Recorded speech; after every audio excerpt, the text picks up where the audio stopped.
वैष्णव जन स्पंदन गांधी विचार के। नमस्कार। वैष्णवजन स्पंदन गांधी विचार के पॉडकास्ट में आपका स्वागत है। मैं राकेश।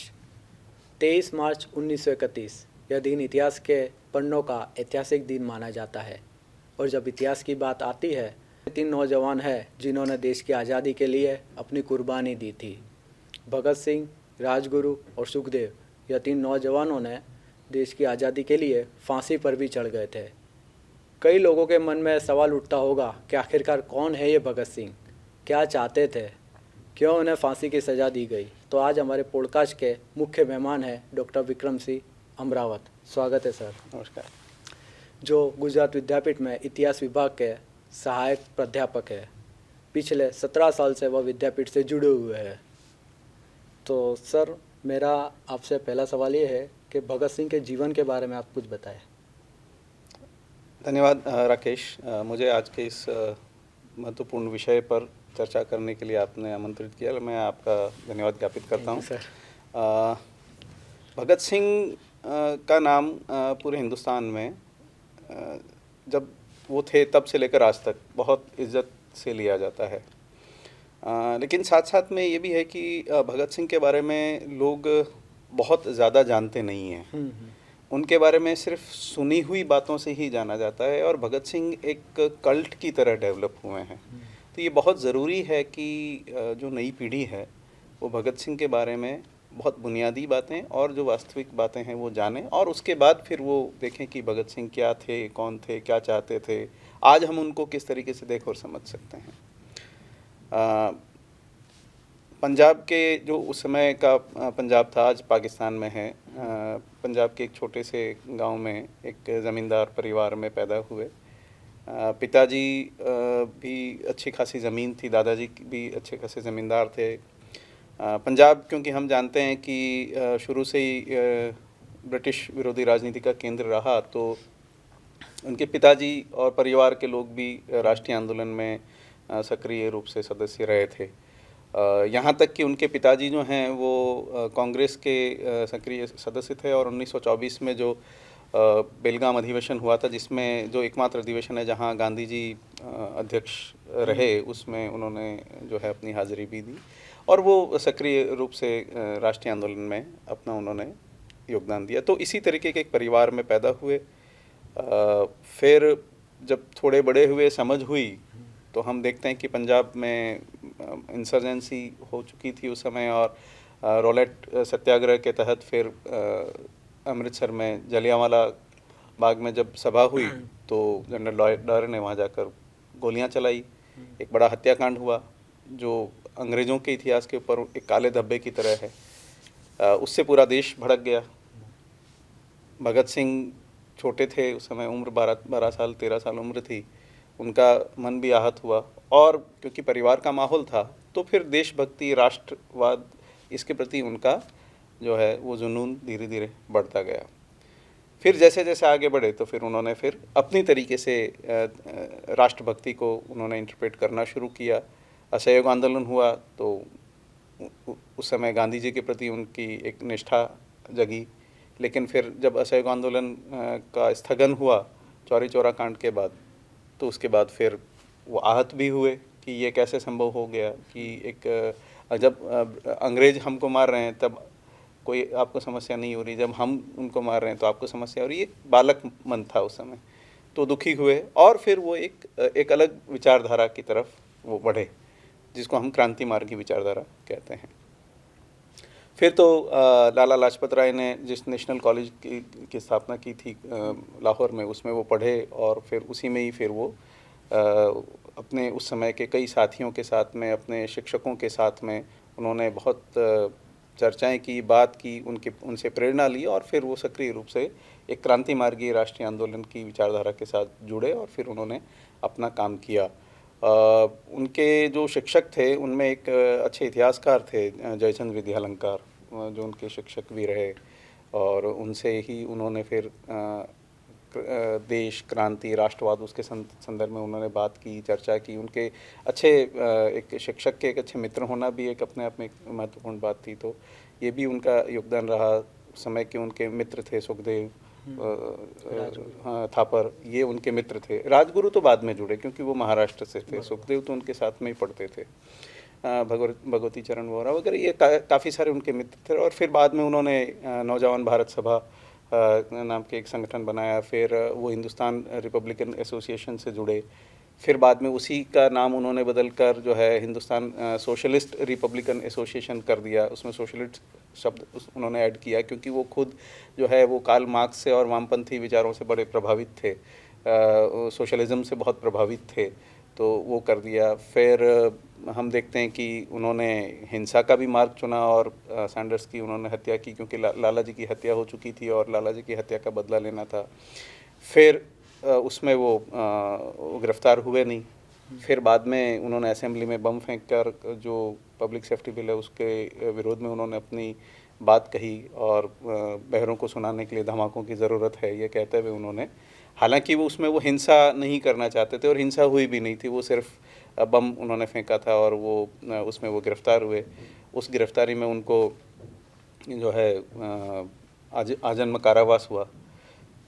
वो आजन्म कारावास वो भोग रहे थे और उसी समय में फिर सैंडर्स हत्याकांड जो है उसका केस रीओपन हुआ और उस केस में फिर भगत सिंह की पुनः गिरफ्तारी हुई और उसके बाद इस केस में उनको फांसी हुई है। आमतौर पर एक अवधारणा ये है कि बम फेंकने के लिए उनको जो है फांसी हुई। एक्चुअल में बम जो फेंका था उसके लिए उनको आजन्म कारावास हुआ था। फांसी की सज़ा जो है वो बाद में उसी के बाद जब ये केस रीओपन हुआ तब उनको सैंडर्स हत्याकांड में उनको फांसी हुई। तो ये रहा है भगत सिंह का एक बहुत संक्षिप्त जीवन परिचय। तो सर मेरा एक और सवाल भी है आपसे कि सांप्रदायिक एकता के बारे में उनके क्या विचार थे? क्या वे सांप्रदायिक एकता के पक्ष में थे? देखिए, मुझे नहीं लगता कि भारत के राष्ट्रीय आंदोलन के समय में कोई भी ऐसा राष्ट्रवादी कोई लीडर रहा हो जो सांप्रदायिकता के संदर्भ में कोई बहुत कट्टर विचार रखता हो। लेकिन इनमें भी भगत सिंह का नाम स्पेशली इसलिए ले सकते हैं क्योंकि वो बहुत स्पष्ट थे अपने समझ में कि जो धर्म की राजनीति है या जो धर्म है वो हमेशा देश को कमज़ोर करेगा। 1928 में जब नौजवान भारत सभा का घोषणा पत्र जारी किया गया तो उन्होंने लिखा, उसमें उन्होंने बताया कि हिंदू अपनी जो कट्टरता के लिए और मुस्लिम अपनी धर्मांधता की वजह से जो है वो इस देश का नुकसान ही करने वाले हैं, तो हमको किसी भी कीमत पर ये चाहिए ही नहीं, क्योंकि रिलीजन जो है वो इतना इम्पोर्टेंट है ही नहीं। उनके लिए इम्पोर्टेंट क्या था? उनके लिए इम्पोर्टेंट था जो आम आदमी का जीवन है वो सुखमय हो, स्वतंत्र तरीके से जी सके और अपना वो भरण पोषण बिना शोषण के वो कर सके, ये उनका मूल मुद्दा था। और इसलिए उन्होंने बहुत स्पष्ट तरीके से जो है वो सांप्रदायिक राजनीति को सिरे से नकार दिया था। यहाँ तक कि कई मायनों में लाला लाजपत राय की जो सांप्रदायिक विचार थे उससे भी वो बिल्कुल सहमत नहीं थे। जो उन्होंने कई सारे लेख लिखे हैं कीर्ति वगैरह में लाला जी के बारे में, जब वो जिंदा थे तब, तो उन्होंने उनका भी बड़ा उनकी आलोचना की। हालांकि लाला जी की मृत्यु का बदला उन्होंने हिंसा करके लिया। उनका सीधा मानना था कि लाला जी जो हैं वो हमारे लिए एक लीडर हैं, उनके विचारों से हम असहमत हो सकते हैं लेकिन उनसे असहमत नहीं हो सकते। तो सांप्रदायिकता के बारे में बहुत स्पष्ट था कि भगत सिंह जो हैं वो बिल्कुल ही सांप्रदायिकता के विरोधी, कट्टर विरोधी थे। वो बिल्कुल वो चाहते थे कि ये सांप्रदायिकता होनी ही नहीं चाहिए किसी भी कीमत पर। मेरा एक और सवाल है ये सर कि क्रांतिकारी सभा के बारे में क्या? भगत सिंह ने दो ही संस्थाओं से जुड़े रहे मेनली। तो एक तो नौजवान भारत सभा जिसके बारे में मैंने अभी आपको बताया है, और दूसरा हिंदुस्तान रिपब्लिकन एसोसिएशन जिसका बाद में उन्होंने नाम हिंदुस्तान सोशलिस्ट रिपब्लिकन एसोसिएशन कर दिया। ये क्रांतिकारी संस्थाएं थी। एक्चुअल में वो दौर ऐसा था जब खासतौर से बंगाल में बहुत सारे ऐसे जो गुप्त संगठनों की स्थापना हो रही थी, जो क्रांतिकारी गुप्त संगठन थे उनकी, और वो ब्रिटिश विरोधी गतिविधियों में लिप्त रहते थे क्योंकि खुल के तो वो कर नहीं पाते थे, सरकार का दमन चक्र चलता था, तो वो गुप्त तरीके से इस तरीके से काम करते थे। और क्रांतिकारी संगठन का मतलब ये नहीं था कि वो हमेशा बंदूक और गोलियों और तोपों से ही बात करते थे। उनका मतलब था कि उनके जो साधन हैं वो हिंसा और अहिंसा दोनों हो सकते हैं, लेकिन अगर हिंसा भी होगा तो वो लॉजिकली होगा। मतलब वो ऐसा नहीं कि वो आम जनता की हत्या कर रहे हैं या लोगों को इस तरीके से परेशान कर रहे हैं। मतलब आतंक फैलाना उनका काम नहीं था, लेकिन ब्रिटिश विरोध में अगर हिंसा का सहारा लेना पड़े तो वो उसके लिए भी वो तत्पर थे और उसमें उनकी सहमति थी। तो ये एक उनका अलग थोड़ा सा, जो उस समय की कांग्रेस की जो राजनीति थी उससे थोड़ा सा अलग पड़ते थे, और इसीलिए उनको क्रांति मार्गी या क्रांतिकारी उनको कहा जाता था। तो इसी तरीके से ये कुछ संगठन उन्होंने बनाए जो सरकार जिनको मान्यता नहीं देती थी, और उनके सदस्य होने पर सरकार गिरफ्तार भी कर लेती थी। और क्योंकि वो हिंसात्मक गतिविधियों में लिप्त रहते थे, जैसे काकोरी कांड हुआ जब उन्होंने ट्रेन को लूट लिया, ठीक है, लाहौर कॉन्स्पिरेसी हुआ जिसमें उन्होंने सैंडर्स की हत्या कर दी। तो इस तरह की जो गतिविधियाँ थी जब उसमें लिप्त रहते थे तो फिर सरकार उनका दमन चक्र भी चलाती थी। तो भगत सिंह इस तरीके से दो, मतलब नौजवान भारत सभा को बाद में फिर इसमें Hindustan Republican socialist Republican association में उन्होंने मर्ज कर दिया था। तो वो उसके सदस्य रहे, उसके सचिव भी रहे वो भगत सिंह उसमें। और सर आजकल काफ़ी ये चर्चा में ये सवाल काफ़ी चल रहा है, और मेरे मन में भी ऐसा सवाल है कि क्या वो टाइम था जब भगत सिंह को फांसी दी गई थी, तो क्यों गांधी जी बचा नहीं पाए भगत सिंह को, क्या कारण था? देखिए, ये आज के समय में जो बहुत ही ज्वलंत सवाल है। मतलब ये अच्छा किया आपने सवाल पूछ लिया, क्योंकि आमतौर पर ये एक बहुत युवा मन में आम लोगों में बड़ा एक गुस्सा है कि गांधी भगत सिंह को नहीं बचा पाए उस समय। तो इस सवाल का जवाब ना बहुत अलग अलग तरीके से दिया जा सकता है। भाई मैं बहुत सिंपली इस सवाल को अगर हिस्टोरिकली मैं ये कहूँ, बहुत एक सीधी लाइन में तो कहूँगा कि पहला तो अगर ये सवाल है कि गांधी ने कोई प्रयास ही नहीं किए, तो गांधी ने बहुत सारे प्रयास किए थे। सबसे पहली चीज़ तो ये कि जो कहते हैं कि प्रयास नहीं किए, वो बिल्कुल गलत कहते हैं। या तो वो ऐसा पूर्वाग्रह की वजह से कह रहे हैं, या फिर वो ऐसा नहीं जानने की वजह से कह रहे हैं कि वो जानते नहीं हैं। अगर हम पढ़ेंगे उस संदर्भ में पढ़ेंगे लिखेंगे तो हमको बहुत अच्छे से पता लगेगा कि गांधी ने क्या क्या प्रयास किए, किस तरीके के प्रयास किए थे भगत सिंह को बचाने के लिए। तो पहला तो ये आरोप कि गांधी ने कोई प्रयास ही नहीं किए भगत सिंह को बचाने के लिए, और गांधी चाहते थे कि उनको फांसी हो जाए तो अच्छा है, ये जब मैं लोगों से बात करता हूँ आम तरीके से तो ये बात आती है। तो ये एकदम सफ़ेद झूठ है, एकदम गलत बात है, एक मिथ्या आरोप है कि गांधी ने कोई प्रयास नहीं किए। तो उन्होंने बहुतेरे प्रयास किए थे, और जिनके बारे में बहुत सारी एक लिस्ट है कि उन्होंने क्या क्या उसके बारे में किया। उन्होंने इरविन से उन्होंने खुद अपनी, जब इरविन पैक्ट हुआ तो उस समय इरविन से उन्होंने बात की, और ये बात इरविन खुद लिखते हैं। मतलब गांधी अगर लिखे तो हम कह सकते हैं वो गलत लिख सकते हैं, हालांकि गांधी झूठ बोलेंगे ऐसा कोई आरोप उन पर नहीं लगा सकता, क्योंकि वो तो सत्य के साथ ही प्रयोग कर रहे थे। तो गांधी नहीं, इरविन खुद लिखते हैं कि जब गांधी और इरविन के बीच में बातचीत हुई तो उन्होंने सबसे लास्ट में गांधी ने कहा कि देखिए ये जो हमारी बातचीत है, ये तो मैं as a representative of Congress आपसे मैं बात कर रहा हूँ। एक मेरा बहुत पर्सनल मामला है जो मैं आपसे शेयर करना चाहता हूँ, बात करना चाहता हूँ, और ये जो मैं बात करूँगा इसका संबंध हमारे समझौते से नहीं है, लेकिन ये मेरा पर्सनल है। अब देख लीजिए कि गांधी भगत सिंह, सुखदेव, राजगुरु तीनों की फांसी को रुकवाने के लिए पर्सनल अपील कर रहे हैं, ये कहते हुए कि ये मेरा पर्सनल मामला है। तो ये तो आप ना ही कहें हम लोग कि गांधी ने कोई प्रयास नहीं किए। इरविन से बात की, फिर उन्होंने पत्र लिखे, फिर उन्होंने जो है वो खुद लाहौर जाने वाले थे, फिर उनको पहले ही गिरफ्तार कर लिया गया। तो ये है। और दूसरा इसका एक ऐसे जवाब भी दिया जा सकता है कि गांधी के प्रयास करने से भगत सिंह बच जाते, ये अपने आप में, ये मान लेने अपने आप में बहुत मासूमियत है। क्योंकि अगर अंग्रेज गांधी की इतनी ही बात मानते तो पूर्ण स्वराज की बात मान लेते उस समय और चले जाते छोड़ के, क्योंकि पूर्ण स्वराज की तो डिमांड उन्होंने कर ही दी थी कि डोमिनेंट स्टेटस नहीं लेना है हमको, तो पूर्ण स्वराज की बात कर लेनी है, वो तो हो चुकी थी उस समय। तो अगर अंग्रेज इतना ही गांधी जी की बात सुनते मानते तो पूर्ण स्वराज दे देते उस समय। तो कुल मिला के गांधी की बात तो अंग्रेज़ों को माननी नहीं थी, तो इसलिए गांधी की बात मान लेते और छोड़ देते या कुछ कर लेते तो वो तो संभव ही नहीं था। तीसरा एक ये भी है कि इरविन अगर खुद भी चाहता तो भी नहीं छोड़ सकता था, क्योंकि इरविन के ऊपर बहुत प्रेशर था उस समय।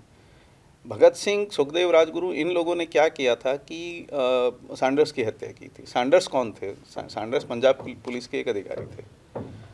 तो अगर किसी पुलिस अधिकारी की हत्या के आरोपी को अगर आप छोड़ देते हैं या फांसी नहीं देते हैं तो उससे पूरा पुलिस का और लॉ एंड ऑर्डर का जो है वो मॉरल डाउन हो जाएगा।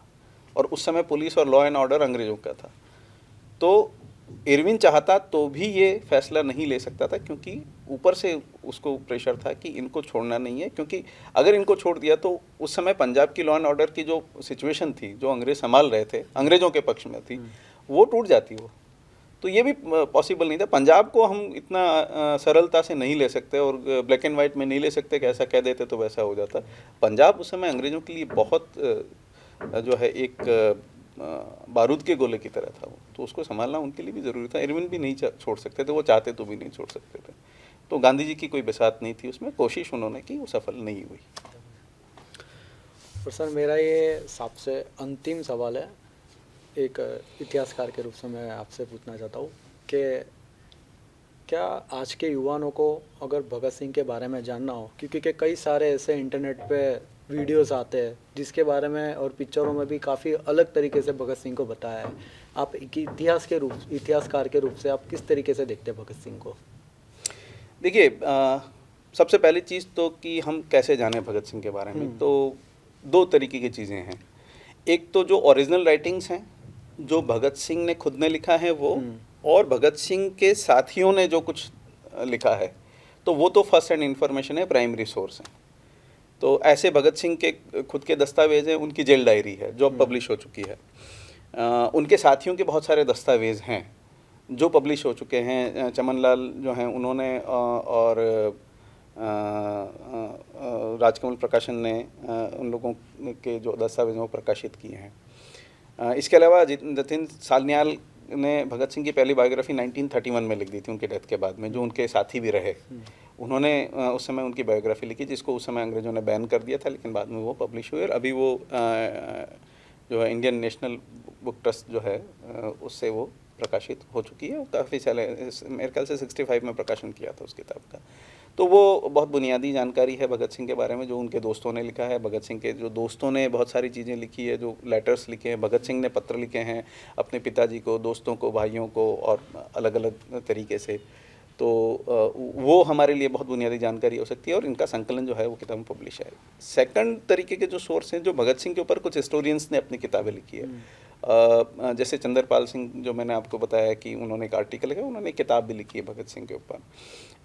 वो भी है एक इरफान हबीब सैयद करके, उन्होंने भी भगत सिंह के ऊपर दो एक किताबें लिखी है, जिसमें एक तो है टू डीप, क्या है उनकी किताब का नाम, कुछ है, इरफान हबीब की किताब का नाम मैं नाम भूल रहा हूँ, वो उन्होंने किताब लिखी है। वो 2 किताबें हैं। कुलदीप नैयर की किताब है।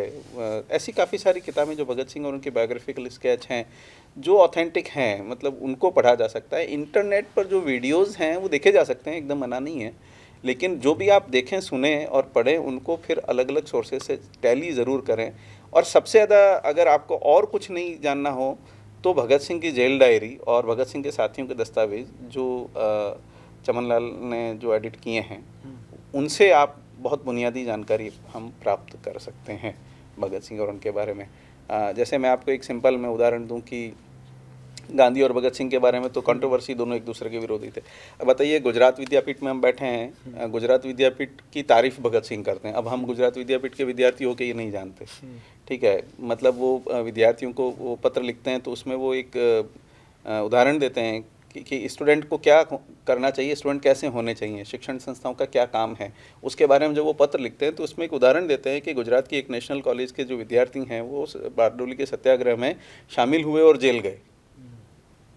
तो ये किसी एक शिक्षण संस्था का और विद्यार्थियों का एक्चुअल में काम ये होना चाहिए कि वो देश के लिए और समाज के लिए कुछ भी कर गुजरे, तो वो विद्यापीठ की तारीफ़ कर रहे हों। तो अब हम ये समझ सकते हैं कि जो आदमी गुजरात विद्यापीठ की, गांधी के द्वारा स्थापित विद्यापीठ की तारीफ़ कर रहा हो, गांधी और उसके बीच में क्या संबंध रहे होंगे, ये हम समझ सकते हैं। तो जैसा कि दर्शक मित्रों आपने देखा, डॉक्टर विक्रम सिंह अमरावत सर ने भगत सिंह के सफ़र के बारे में शुरुआत से लेकर अंत तक के सफ़र के बारे में हमें जानकारी दी। इसके लिए सर आपका बहुत बहुत शुक्रिया। Thank you. तो ऐसे ही नए नए वीडियो के साथ मिलते रहेंगे और नई नई शुरुआत करते रहेंगे। आभार। वैष्णव जन स्पंदन गांधी विचार के।